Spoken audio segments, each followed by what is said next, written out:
Nama saya Dandi Rahmat Hidayatul Salsa. Dalam video ini, saya berperan sebagai Factory Manager yang bertugas untuk melakukan perencanaan dan pengorganisasian jadwal produksi, menilai proyek dan sumber daya persyaratan, memperkirakan, negosiasi, dan menyetujui anggaran dan rentan waktu dengan klien dan manajer, menentukan standar kontrol kualitas, dan mengawasi proses produksi. Halo, nama saya Amadea Arinta Kusuma Putri. Di dalam video ini, saya bertugas sebagai manajer personalia. Tugas dan tanggung jawab dari manajer personalia itu sendiri, yang pertama adalah melakukan sosialisasi dan koordinasi. Yang kedua ada menyusun absensi dan daftar hadir para karyawan. Dan yang terakhir adalah menyiapkan perjanjian kerja dengan para karyawan baru. Hai, saya Adi Sulaiman Toha. Di sini saya bekerja sebagai manajer produksi. Adapun tugas-tugasnya yaitu yang pertama melakukan perencanaan dan pengorganisasian jadwal produksi. Yang kedua menilai proyek dan sumber daya persyaratan. Yang ketiga memperkirakan, negosiasi dan menyetujui anggaran dan rentang waktu dengan klien dan manajer. Saya Lutfia Putri Anggraini sebagai manajer quality control mempunyai tanggung jawab sebagai berikut, yaitu memastikan bahwa produk yang dihasilkan telah memenuhi standar kualitas, mengelola aktivitas departemen quality control, melakukan analisa data produksi, dan terjun langsung ke lapangan untuk memberikan masukan kepada produksi dan manajemen terkait, serta mengajukan dan menjalankan program-program yang dibutuhkan untuk mendukung visi misi perusahaan dari perspektif kualitas.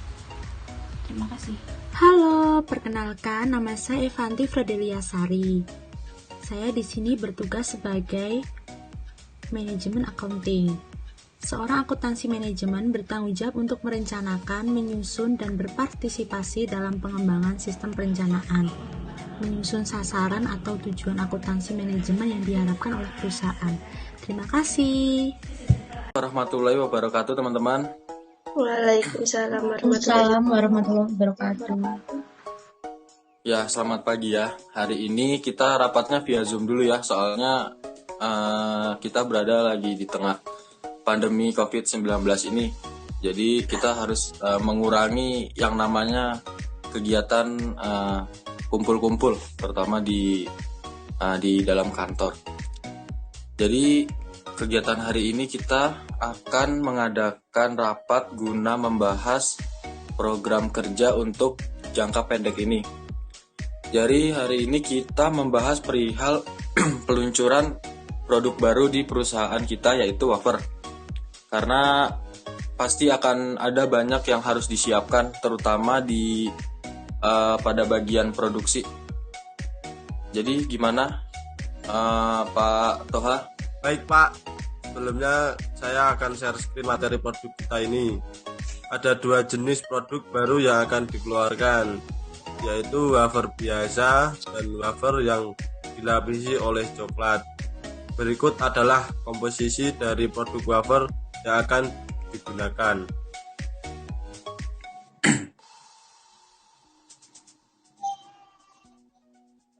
Komposisinya yaitu tepung terigu, tepung telur, gula, coklat, lemak nabati, kakao bubuk, susu bubuk, pengemulsi lecitin kedelai, pengembangan natrium bikarbonat, kakao massa, vanilin.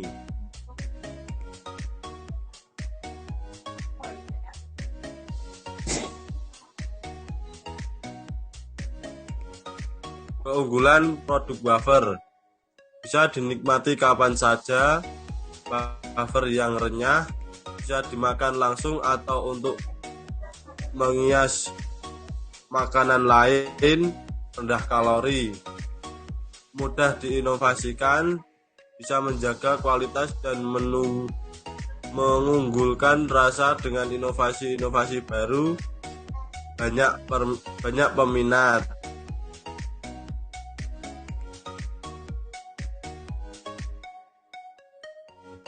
Terima kasih. Nah, itu Pak Toha, untuk bahan yang digunakan untuk produksi itu gimana? Udah ada opsi supplier atau pemasoknya belum? Ya, untuk bahan-bahan yang akan digunakan untuk pembuatan produk tersebut, lebih baik kita ambil dari supplier utama kita dahulu. Lalu jika nantinya ada kekurangan atau bahan yang kita butuhkan kurang menjamin kualitasnya, kita bisa ambil dari supplier yang lain. Bagaimana menurut Bapak? Ya, kalau menurut saya sih itu lumayan sih ya, cukup baik. Tapi bukannya lebih baik emang kita mengoptimalkan untuk supplier utama terlebih dahulu, karena kan kalau supplier utama itu bisa lebih menjamin kualitas dan jumlah barangnya atau jumlah bahannya juga mereka pastinya lebih banyak daripada kita harus mengambil dari supplier yang bukan langganan kita gitu kan. Ya, memang benar Pak. Tapi alangkah baiknya kita juga harus memiliki cadangan supplier yang unggul, karena bisa saja keterbatasan sumber daya dari supplier utama. Oh iya, berarti udah segitu aja ya, udah cukup ya untuk bagian produksinya. Terus untuk di bagian ini, makasih ya Pak Toha ya sebelumnya ya. Terus untuk di bagian ini, makasih ya Pak Toha ya sebelumnya ya. Jadi untuk bagian dananya gimana ya? Baik Pak, sampai saat ini perusahaan kita memiliki dana sebesar 200 juta untuk peluncuran produk dari perusahaan kita sendiri, dan ada dana tambahan dari para investor. Ini Mbak, siapa namanya, Mbak Iva, ini untuk investor ini ya? Ada berapa investor yang mau bekerja sama dengan peluncuran produk baru ini kita?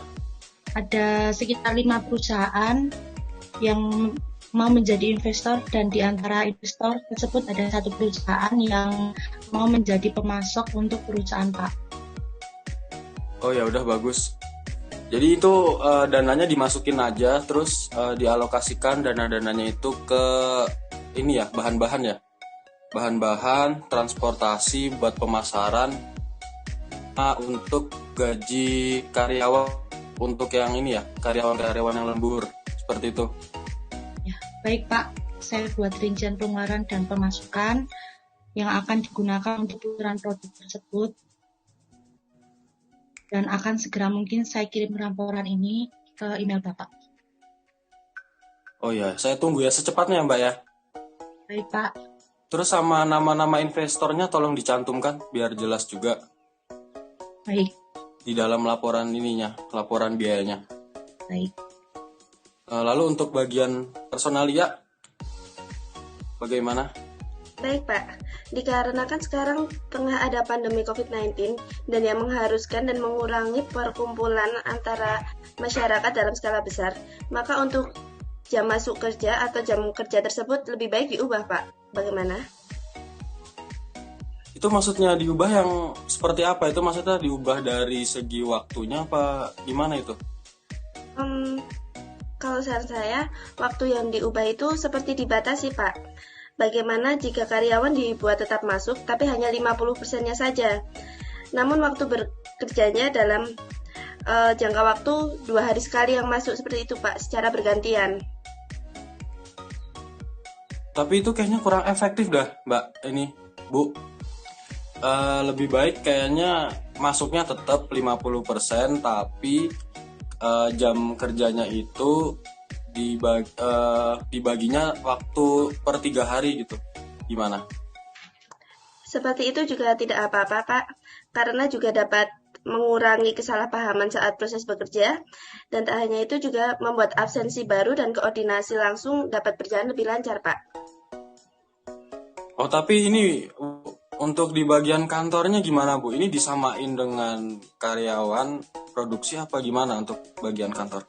Tidak Pak, untuk bagian kantor kita buat tetap masuk seperti biasa, hanya saja para karyawan harus menjaga jarak dan tetap menetapkan prokes sesuai dengan aturan dari pemerintah Pak. Oh iya ya. Sepertinya seperti itu saja ya kita aturnya untuk bagian karyawan.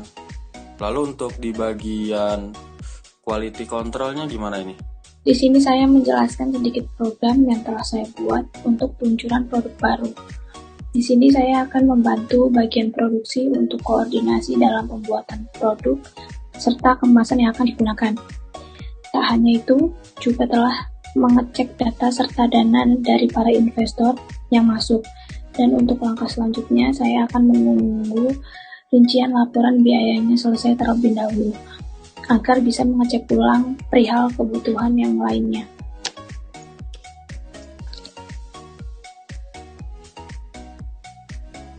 Oke, berarti ini udah jelas ya perihal tentang peluncuran produk baru wafer perusahaan ini.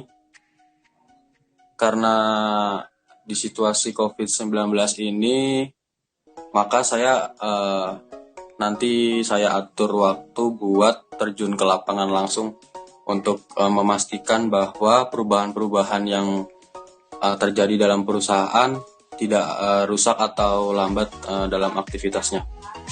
Jadi sekian untuk rapat hari ini. Kurang lebihnya saya mohon maaf, dan apabila nantinya ada rapat kembali nanti akan saya infokan kembali pada para manajer semua. Jadi terima kasih buat Bapak-bapak Ibu semua atas kehadiran kita dalam rapat kali ini guna membahas peluncuran produk baru kita. Jadi tetap jaga kesehatan. Kalau nggak penting-penting keluar rumah tuh nggak usah keluar rumah ya. Kita harus menjaga selalu prokes-prokes yang sudah ditentukan oleh perusahaan, oleh pemerintah. Jadi sekian rapat kali ini. Ya, wassalamualaikum warahmatullahi wabarakatuh. Waalaikumsalam warahmatullahi wabarakatuh.